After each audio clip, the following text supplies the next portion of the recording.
Ganitang panahon ning Haring Herodes. May lambot kay Batnanita di natang la Jerusalem, di mapila na mga biyasa. Di taong may ngaral king pangimot daring batuin, may libatan na king aslagan at pangutagda. Luya ka rin ing bayong bayit ari daring Hudyo. Uliikit miyang linto ing kay ang batuin at di natang kay ba miyang samban. Kabuda balita ng Aring Herodes iti tutuyang may guluy siya. At timurin ing mabilog a Jerusalem. Pepayawos na lahat tinipon ding pamuntok na ring saserdote at ding eskriba ding balen at kitang na karela. Nuya mi boy ti Kristo. King Bethlehem Judea, ngarang may kibat. Uling sinulat na po ni propeta. Ika Bethlehem king labuat ni Judea, eka mitawli king makanano paman karing manimuna ng balen ni Judea. Uling ke kaya manibatan ni meto nga pamuntok ang manibala king balen ni Israel. Inya kaybat nanita pipayawos na lang Herodes at pinulong pasalikot di mga biyasa. Inusisya na at abalo karela nung kapilan de ikit ing batuin.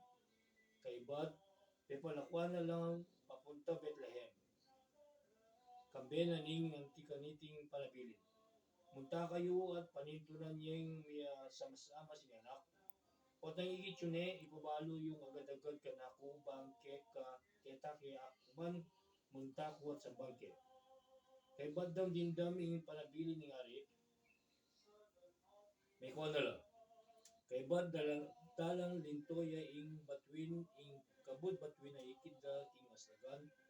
Ning pasyuna naman karela ang king mirasya at tinakunang tulid na ning lugal kabila ning anak. May tula lang emunano ing mga biyas panagin da king batuin. Kalog da king bale, isnan de ing anak king siping ng Mariang Imana. Siniklaud la arapan at simbandes. Kay bad biglang dala ring lamak at daralara at inang panganding regalong ginto, insenso at mira. Mayaw sing karelang pansin king kapaminatan ng metong apaninap king enala magbalik pa kang Herodes inya may naliwalang dalan di mga biyasa king pamagbalik da king karelang balen.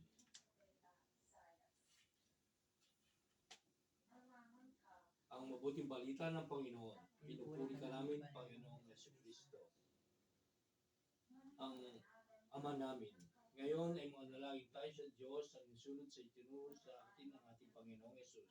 Ama namin, sumasalangit ka, sabay ng ngalan mo, mapasamin ang kaharian mo, sundin ang loob mo dito sa lupa para sa langit. Bigyan mo kami ng aming kakanin sa araw-araw, patawarin mo kami sa aming mga pagkakasala, para ng pagpapatawad namin sa nagkakasala sa amin. Huwag mo kami paintulot sa tukso at yadyam kami sa lahat ng masama. Amen. Kordero ng Diyos na gaalis na kasalanan ng mga mundo, maawa ka sa amin. Kordero ng Diyos na gaalis na kasalanan ng mundo, maawa ka sa amin. Kordero ng Diyos na gaalis na kasalanan ng mundo, pagkaloob mo sa amin. Amen. Pakikinabang.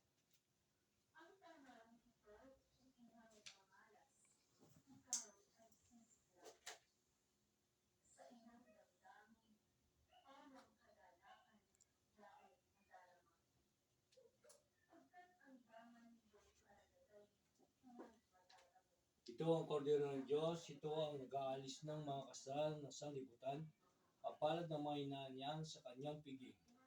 Panginoon, hindi ako makakatapat magpatuloy sa iyo, ngunit sa isang salita mo lamang ay gagaling ako. Katawan ni Kristo. Amen.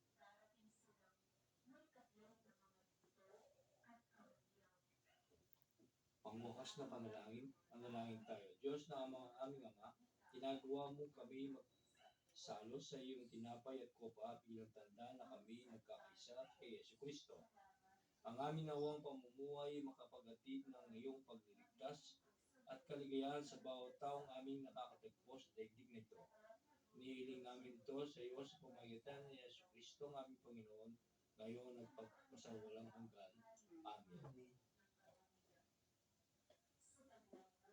Pagpalain sana tayo ng mga pangyarihan Diyos Ama, ng Anak, at ng Espiritu Santo. Amen.